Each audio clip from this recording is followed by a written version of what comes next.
I'm divorcing you. I sold the business. I'm starting over with him. Her voice buzzed through my phone like static. Then she laughed. And I felt something inside me click.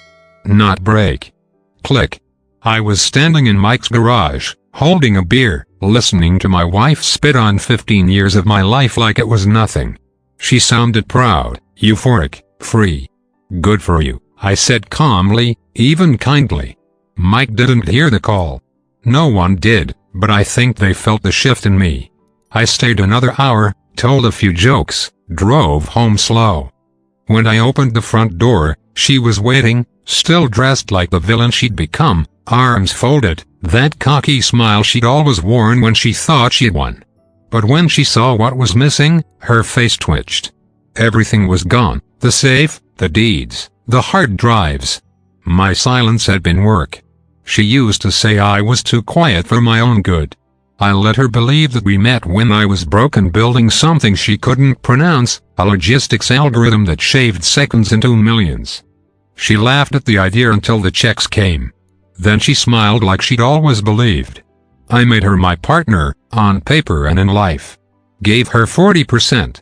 Set her up as co-founder. Made her face the clients. She liked attention. I liked building things in silence. We made our first million before our second anniversary. Bought the lake house. Had a daughter. Built a life that looked perfect in pictures. But the silence she once loved became a void she filled with whispers. I didn't catch her cheating. Not exactly.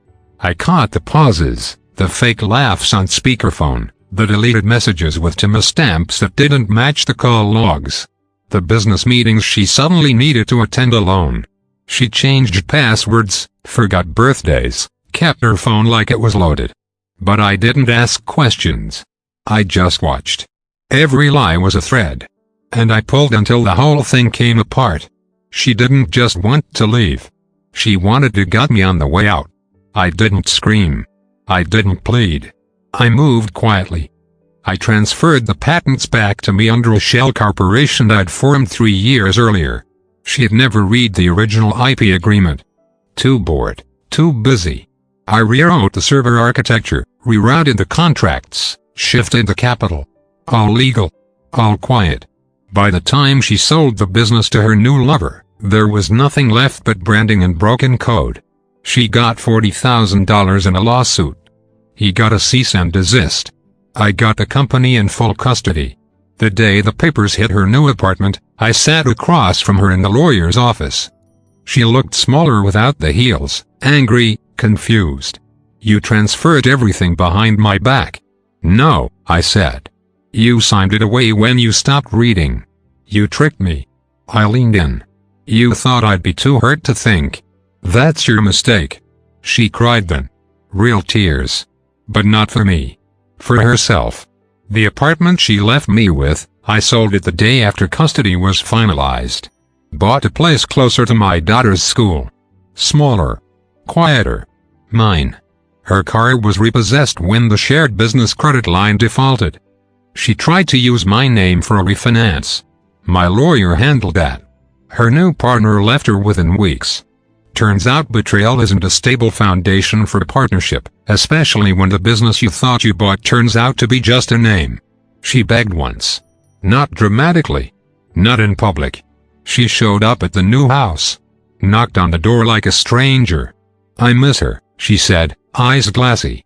You had her, I said. You chose something else. She looked around, realizing she didn't recognize the life she'd thrown away. She asks about you, I added. Sometimes I tell her you're figuring yourself out. She reached for my hand. I didn't move. She pulled away. The last I heard, she moved out of state. Took a job in sales. Still chasing something shinier. Still running from silence. As for me, I take my daughter to school every morning, make her breakfast, teach her to read contracts. She'll never give away her worth with a signature. At night, when the house is still, I sit with the silence. It doesn't scare me anymore. It never did. It's where I build everything. And when I close my eyes, I hear her laugh from that phone call, that cocky, careless sound. It echoes, but it fades. I don't need revenge stories. I lived mine. And the best part? I never raised my voice. I just raised the stakes.